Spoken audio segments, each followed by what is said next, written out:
Primero dije que la filosofía mataba a los dioses y ahora digo que la filosofía es la madre de Dios. Bueno, primero una anécdota. Cuando era jovencito y leyendo ciertas revistas, libros, quise meditar y en posición de loto, un índice con pulgar, cerré los ojos y diablos, no tenía nada en qué pensar. Para meditar o para pensar razonadamente, hacer uso del cerebro, necesitamos tener conocimientos, tener algo en el cerebro, para que trabaje con las ideas, con las experiencias, recuerdos. De lo contrario, sería como tres canicas en un frasco, sacudiéndose. El uso de la razón y la observación fue el principio de la filosofía. Después vendría una incipiente ciencia. Empezarían los hombres a experimentar con algunos eventos, algo que les haya resultado benéfico. Era una filosofía de la naturaleza. Razonaban lo que captaban por medio de los sentidos. Nada más. Era su realidad palpable. Tales de Mileto decía que el origen de todo era el agua.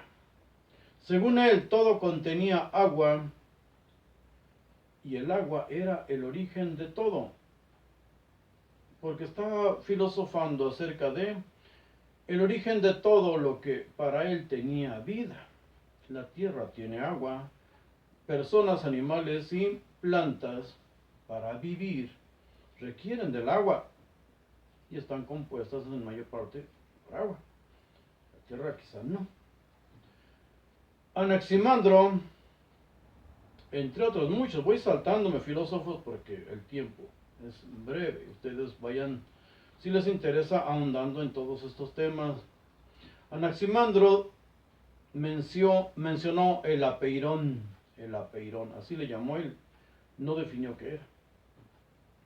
Dice, el fuego existe y el agua lo excluye. Luego entonces el agua no puede ser el origen de todo. El principio de todas las cosas es todas las cosas. Está en ellas.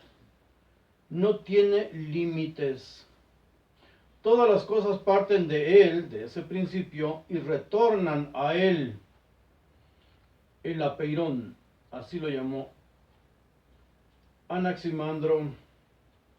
Anaxímenes dijo que el principio de todo era el aire. Nuevamente, estamos hablando de una persona que solo se preocupaba por entender lo que tenía, aquello que tenía vida. Y para tener vida necesitaba el aire. Todos los seres vivos respiran el aliento de vida que después se habla. Y propone dos mecanismos mediante los cuales el aire se convierte en todas las cosas. Uno, la rarefacción. El aire se calienta y se convierte en fuego. El otro es la condensación.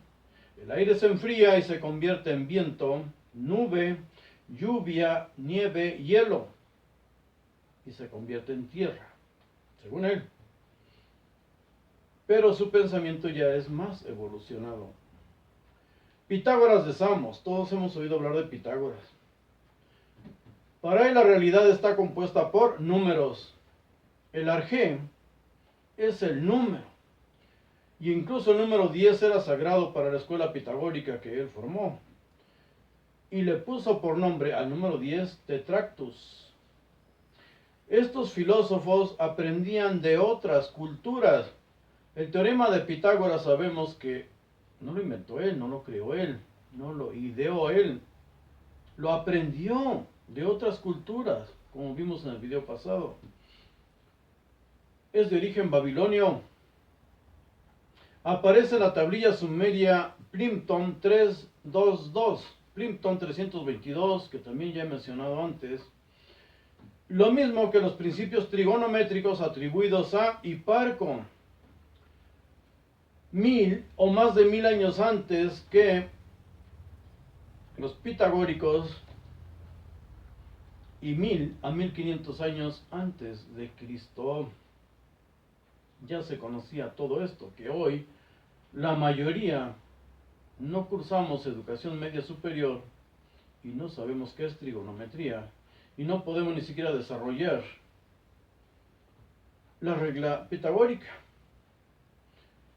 Otro filósofo, Genófanes, dice que no existe ningún elemento visible que pueda ser considerado como principio de todas las cosas. Los pensamientos, el pensamiento en sí, el conocimiento va avanzando. Las representaciones de los dioses de Homero y de Hesíodo son, para Genófanes, ideas vulgares, insultantes, viciadas de antropomorfismos. Decía él, hace 2500 años, Dios no es figura ni cuerpo. Claro que el concepto de Dios es muy diferente al que hoy tienen las religiones. Dios no es figura ni cuerpo, ni ha nacido como los dioses de Homero y de Hesíodo. Si él consideraba vulgares, insultantes y viciadas de antropomorfismos hace 2500 años, ¿qué diría hoy si entra a una iglesia católica? O peor aún, a una secta cristiana, por llamarle de alguna forma, donde se adora a pastorcillos ignorantes. El pastor. El principio de todo, dice este hombre, Genófanes, el arjé, o teos, como le llamó, es eterno, sin principio ni fin, inmóvil. Porque razona él, si cambiara o se modificara, no sería un Dios, no sería un arjé primario. Todo él ve, todo él escucha, y hace vibrar con sus pensamientos todas las cosas. Esto es poético. Está razonando de una manera realmente bella. Ni siquiera las religiones pueden superar esto. Perdón. Otro cafecito.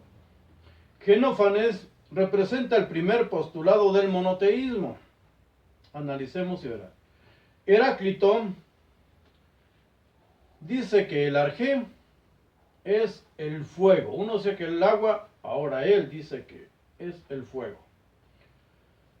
¿Por qué? Porque el fuego está vivo, eterno e increado. Todo emana del fuego y a él retorna. Existe un logos universal. Las palabras fuego y logos. Pero para que haya una armonía, según él, Heráclito, la base de la armonía es la lucha de los opuestos. Hay un cambio o un flujo universal.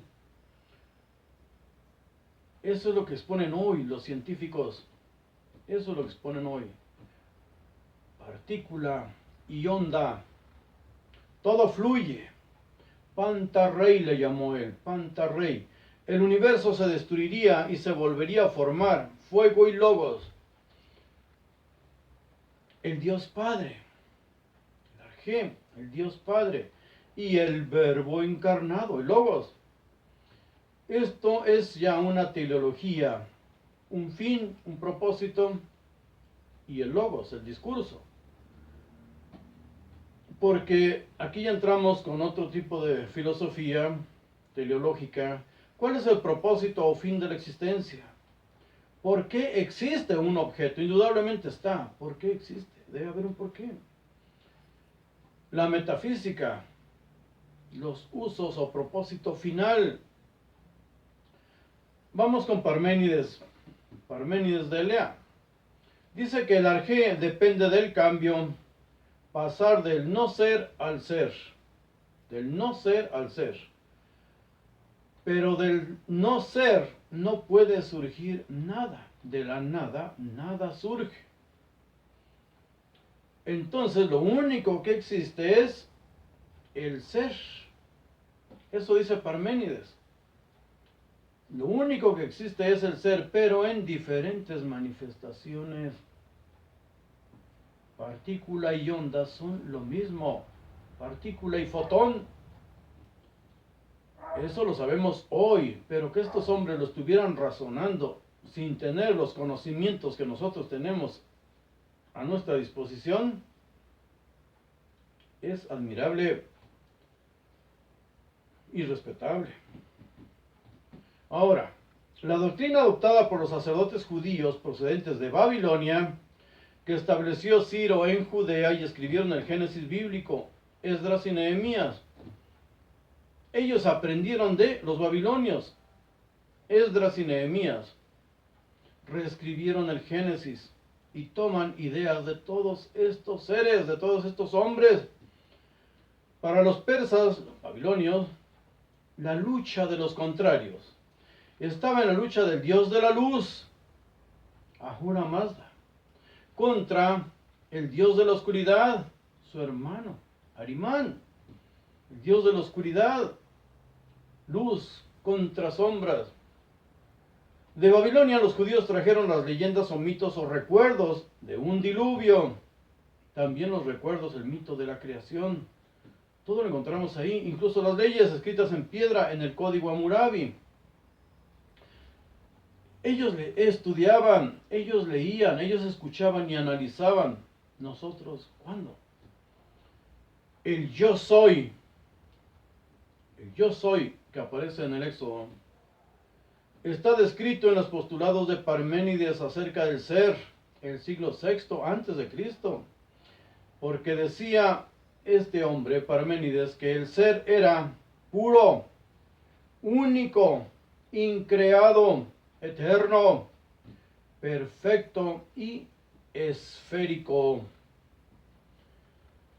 El yo soy que escribe en la Biblia, que no significa yo soy, ¿verdad? Sino el yo seré. Está escrito también en griego, ego eimihon. Yo soy, yo existo, yo soy el ser. También en griego lo tenemos, pero es analizado por Parménides, no por los judíos y mucho menos un Moisés inventado. Debemos estar ya con nuestros conocimientos en otro nivel. Y esta es la primera parte. Aún nos falta analizar a los científicos y filósofos modernos. En el Éxodo 3:14 dice, habla de la zarza ardiente, de la que sale, ¿qué? Una voz, el logos, la zarza y el logos. Encontramos el ser de Parménides y el logos de Heráclito. Los dos hablan de un arjé único e increado. Y el símbolo de Heráclito, el logos, es el fuego. Ahora, la llama de la zarza ardiente. ¿Cómo explicar esto a personas que vivían de una manera primitiva? Totalmente primitiva. El ser y el logos. El ser, todo lo que existe, el Padre. El logos, el Hijo, el Verbo encarnado, dicen unos. ¿Cuándo lo van a entender?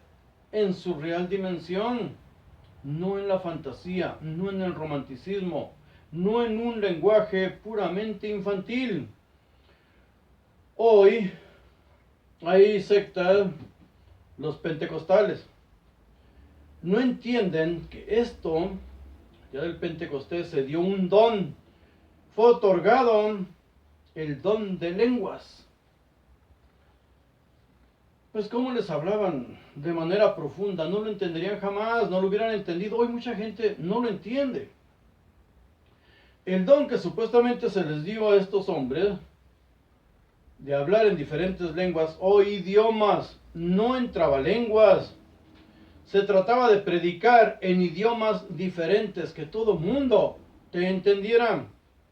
Esto escribe en la Biblia un griego, seguidor de Pablo. Se le llama en la Biblia Lucas, pero ni Pablo ni Lucas son personajes históricos.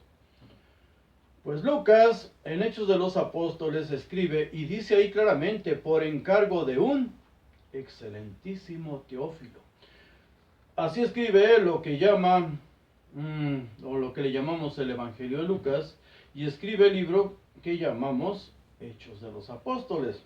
Se le atribuyen a un griego. No dice que escriba por inspiración divina, ni mucho menos, sino por encargo, y dice claramente, leamos todo, no es mucho el Evangelio de Lucas, por favor, ni Hechos de los Apóstoles, lo leemos en un ratito. Jamás dice que escriba por inspiración, y dice claramente que está haciendo un recopilado de otros escritos anteriores acerca del mismo tema. Pues en Hechos 2:3 dice: se les aparecieron lenguas como de fuego que, repartiéndose, llamaradas, se posaron sobre cada uno de ellos. Analicemos. En 2:4 dice, todos fueron llenos del Espíritu Santo y comenzaron a hablar en otras lenguas, según el Espíritu les daba habilidad para expresarse. Hechos 2:5. Había judíos que moraban en Jerusalén, procedentes de todas las naciones bajo el cielo. En 2:6 dice, y estaban desconcertados porque cada uno los oía hablar en su propia lengua. No entraba lenguas. Podemos ver los videos de estas personas, cómo denigran al ser humano de verdad, y luego los ritos tan ridículos, revolcándose en el suelo, con bailes grotescos. Da tristeza. ¿Qué pensarían estos filósofos si los vieran? Ahora, Hechos 2, 7 y 8, dice ahí claramente, ¿no son galileos todos estos que están hablando? Galileos, todos estos que están hablando, ¿cómo es que cada uno de nosotros los oímos hablar en nuestra lengua en la que hemos nacido? Hoy mismo muchos que se llaman judíos no hablan su idioma, ese idioma, no lo hablan, no lo pueden leer. Hoy muchas comunidades judías no leen hebreo, y los que leen se vuelven ateos, científicos. En 2:9 dice, persas, medos, elamitas, habitantes de Mesopotamia, de Judea y de Capadocia, del Ponto y de Asia, de Frigia y de Panfilia, Libia, Cirene, viajeros de Roma, tanto judíos como prosélitos, o sea, convertidos al judaísmo, sin haberse circuncidado, no eran plenamente judíos hasta que no pasaron a cuchillo. En el 2:11 dice, cretenses y árabes, los oímos hablar en nuestros idiomas. Si viene un pentecostal gringo, como vienen muchos aquí a Ciudad Juárez, norteamericano, él puede hablar en inglés, y si tenemos el don del Espíritu Santo, nosotros lo vamos a escuchar e interpretar perfectamente. Claro, es fantasía, pero aquí nos está hablando de conocimientos de los filósofos griegos, pero explicados a niñitos. Para Parménides, solo el ser existe realmente. Todas las almas son mías y a mí han de volver. Leemos en Ezequiel 18:4. Porque hay un solo principio, por eso se dice esférico. ¿Y qué dice enseguida? Dice, todo lo demás es una apariencia. Lo que captan los sentidos es un engaño, un espejismo. Es lo que dice hoy la física cuántica, que vivimos en una ilusión. Y debemos tener nuestra mente abierta para poder analizar una opinión y otra, pero no tan abierta que se nos escape el cerebro. No debemos saltar de unos conocimientos o postulados religiosos a los modernos que tienen los blogueros. Debemos analizar, escuchar y razonar. Dicen los físicos cuánticos que podríamos vivir en un espejismo, que la materia en realidad no existe. Por eso muchos físicos cuánticos vuelven a los postulados filosóficos y lo vamos a ver más adelante, porque eso que sigue es de verdad interesante, de verdad. ¿Cómo explicar el cambio? ¿Cómo el ser se materializa? Esta teoría opaca el monismo. La partícula y onda, fotón, partícula y fotón. ¿Qué es esta fotografía que ya se ha tomado? ¿Y qué marca? Una cruz, ¿verdad? Hoy lo vemos incluso fotografiado, pero en esas épocas. ¿Cómo de un principio argeúnico puede generarse una realidad múltiple? Interesante, ¿verdad? Bien, pues aparecen los pluralistas. Si de la nada nada sale, debe haber un principio múltiple. El ser, el Padre, el Hijo, la materia, y un propósito o voluntad, el Espíritu Santo o el Espíritu de Dios. Debe haber varios arjes. Debemos repasar todo esto si nos interesa y es más profundizar, porque aquí solo estamos dando un vistazo. Porque nuestros conocimientos deben caminar en hombros de gigantes y uno que otro chaparrito. Empédocles propone 4 elementos: tierra, aire, agua y fuego. Pero dice que existen 2 fuerzas cósmicas, el amor y el odio. El amor, una fuerza conjuntiva que une a los elementos. El odio, una fuerza disyuntiva que los separa. El ser esférico de Parménides es el reino absoluto del amor. Mientras estemos en ese universo, hay posibilidades de volver a rearmarnos, de volver a juntar nuestras partes. En la lucha eterna del amor y el odio, los elementos se separan y vuelven a unirse, pero con otras formas. Los mismos elementos sí, pero con otras formas. Por eso muchas filosofías dicen que vas a reencarnar, pero en otra persona, o en un animal, o en una cosa. Debemos analizar todo esto de manera muy profunda. Anaxágoras dice: en un principio todas las cosas estaban juntas, que hoy es la teoría del Big Bang. Esas cosas o infinitos arjes les llamó semillas, spermata en griego, o cosas, crémata, de la misma naturaleza que el Padre. Hemos escuchado esas frases en el Padre Nuestro después de Constantino. De la misma naturaleza que el Padre, engendrado, no creado. Anaxágoras: en un principio todas las cosas estaban juntas. Los infinitos arjes, semillas, spermata, engendrado, no creado. Todos somos parte de una sola cosa. Se expande, explota y se vuelve a unir. Se vuelve a crear materia, pero con diferentes formas. En los seminarios te enseñan teología y filosofía. Te enseñan a razonar. Pero ¿cómo inculcarle eso, repito, a niños o mujeres necias, como les llama San Pablo? San Pablo es cruel. En 2 Timoteo 3, versículos 6 y 7, les dice: mujercillas cargadas de pecados, llevadas por diversas pasiones, siempre aprendiendo, pero nunca pueden llegar al pleno conocimiento de la verdad. Es cruel, es duro. San Pablo se va contra las mujeres, porque las mujeres siempre andaban detrás de ellos. Y aparte de que los mantenían, pues todavía las trataba mal. Pero en realidad no solo mujercillas, también habemos muchos hombrecillos que no sabemos nada, pero peleamos todo. Ante nuestra falta de conocimientos insultamos. nos dicen algo que contradice nuestra doctrina dominical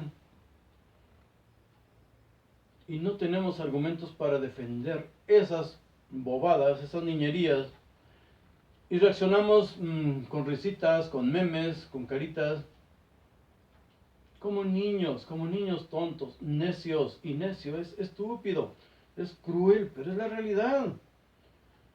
Estas mujeres y estos hombrecitos, ¿por qué no predican estos versículos ya que andan por las calles en cuanto les dan una Biblia? Salen inmediatamente a las calles a predicar ¿qué? La palabra. La palabra, son millones de palabras que vienen ahí. El evangelio, el mensaje, ¿por qué no predican estos mensajes? O los mensajes de la guerra que vino a predicar Jesús como Mesías judío. Pero no nos perdamos, vamos a regresar con los filósofos. Anaxágoras dice, todo está en el todo. Cada cosa contiene todos los componentes del universo, en diferente proporción, obvio. Dice, todo existió siempre. Se separan las partes y se vuelven a unir. Los arjés son todas las cosas. ¿Cómo pasar de un universo desordenado al mundo ordenado, entre comillas, que captamos con nuestros sentidos? ¿Cómo? ¿Cómo ocurre eso? Para los griegos, en el principio era el caos. Caos fue su primer dios, el primer dios griego se llamaba Caos. Y caos en griego es un abismo oscuro o materia antes de tomar forma. Caos era un abismo desordenado y tenebroso que existía antes de la creación del mundo. En Génesis 1:1, ¿qué encontramos? En el principio de crear Elohim todas las cosas.